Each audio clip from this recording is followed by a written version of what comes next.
नमस्ते मेरे प्यारे बच्चों। आज आप सभी ने अपने अपने विद्यालय में हिंदी दिवस बहुत जोर शोर से मनाया। मेरी ओर से भी आप सभी को हिंदी दिवस की बहुत सारी शुभकामनाएं। कुछ बच्चों ने मुझे बहुत अच्छे अच्छे मैसेज भेज के हिंदी दिवस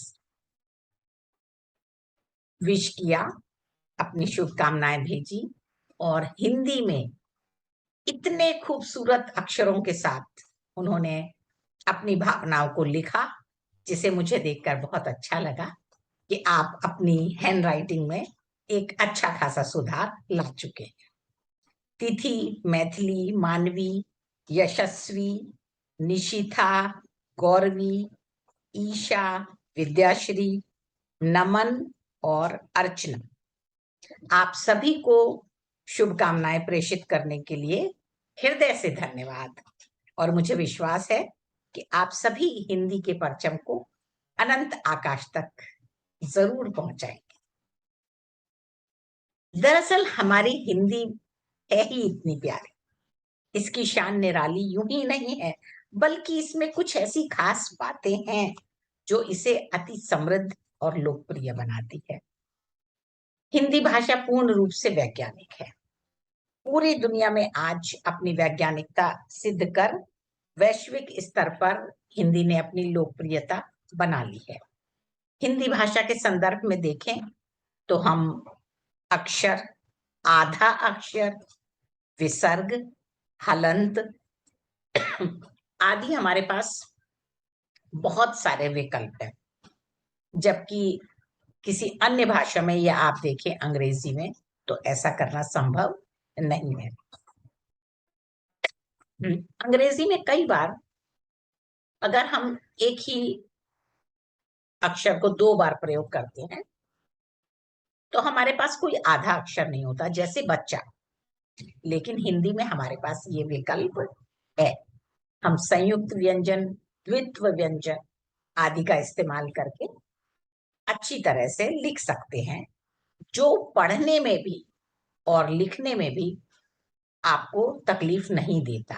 आपको जल्दी ये बात समझ में आ जाती है कि यहाँ पर द्वित्व व्यंजन है, यानी कि एक ही व्यंजन को एक बार हमें आधा लिखना है और एक बार पूरा। देखो बच्चों, व्याकरण में कुछ तो नियम ऐसे होते हैं जो आपको पढ़ने पड़ेंगे, समझने पड़ेंगे और लिखते समय उनको याद भी रखना पड़ेगा। लेकिन अगर आप इन नियमों को एक बार समझ लेते हैं तो आपके लिए लिखना, सही लिखना आसान हो जाएगा। भाषाओं के बारे में बात करें तो मैं किसी भी भाषा को बुरा नहीं मानती, क्योंकि भाषा अभिव्यक्ति का एक माध्यम। लेकिन फिर भी हिंदी की एक ये खास बात है। आज मेरे एक बच्चे ने ही ये बात दोहराई और मुझे बहुत अच्छा लगा कि आप गहराई से इस भाषा को समझ रहे हैं।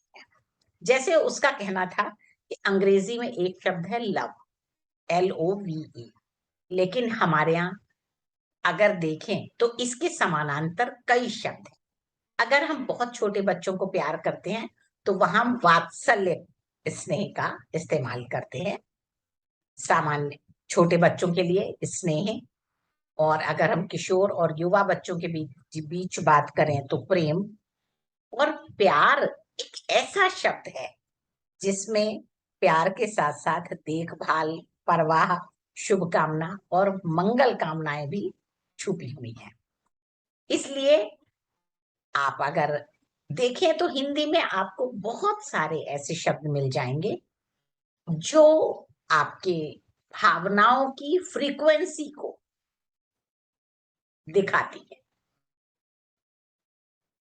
दरअसल हिंदी सिर्फ भाषा नहीं है, ये हमारे हृदय की अभिव्यक्ति का एक माध्यम है। इसीलिए हिंदी आज देश का गौरव है, हर दिल की धड़कन है और जन जन की भाषा है।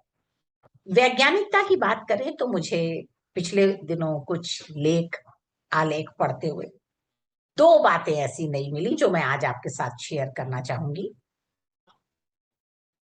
पहली बात तो ये कि ये आप सभी बच्चे जानते होंगे कि बोलने के लिए होंठ से लेके गले तक अंदर स्वर यंत्र हमें सहायता करता है जब हम कोई भी स्वर या व्यंजन बोलते हैं। लेकिन बात ये थी कि इसका आकार कैसे निश्चित किया, यानी कि अगर आप स्वर अ लिखेंगे तो अ को आप क्यों ऐसा ही लिखे। और ये बात मुझे पढ़ते हुए मिली कि जिस समय हम आप बोल के देखिए, मुंह थोड़ा खुलता है और उनका कहना, वैज्ञानिकों का कहना है कि हमारे गले तक के बीच में इस जैसी आकृति बनती है, इसलिए हमने आ को ये आकार दिया। और यही बात सभी स्वर और व्यंजनों के लिए की गई। अभी मुझे इस बात के प्रमाण तो नहीं मिले हैं, लेकिन मैं बहुत जल्दी आपको इस बारे में प्रमाण भी बताऊंगी कि किस तरह से वैज्ञानिकों ने ये बात बताई कि हमारे होठों से लेके गले तक के बीच में वो आकृति बनती है, इसलिए हमने उस स्वर या व्यंजन को वो एक निश्चित आकार दिया। दूसरी एक और बात मुझे बहुत ही रोचक पता चली कि जैसे हमारे यहाँ हिंदी में मात्राओं का प्रयोग छोटी ई और बड़ी ई, छोटी दोनों का करते हैं। छोटी ई का प्रयोग हम बाईं तरफ से करते हैं और बड़ी ई का प्रयोग हम दाईं तरफ करते हैं।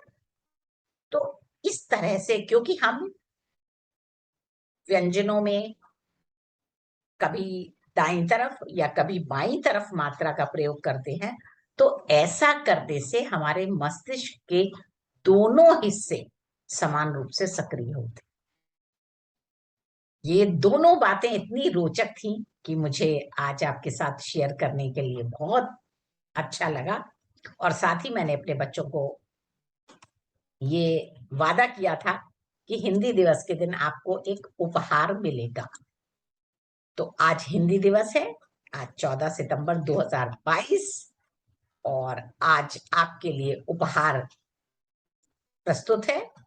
उससे पहले मैं जरूर कहना चाहूंगी कि आप सभी हिंदी को मन से प्यार करें, लिखें, पढ़ें, बोलें और अपनी हिंदी भाषा पर गर्व करें।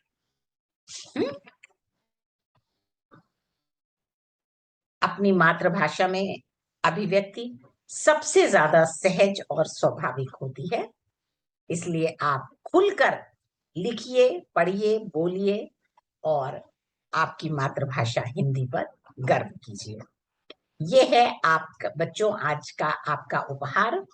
मैंने एक लिंक यहाँ पर दिया हुआ है और इस लिंक को क्लिक करके आप अपने रचनात्मक लेखन कौशल ज्ञान की स्वयं परीक्षा कीजिए।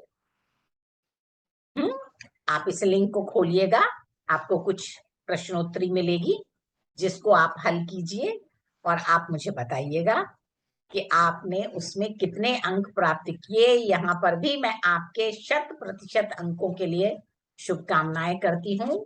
आज हिंदी दिवस की बधाई के साथ धन्यवाद।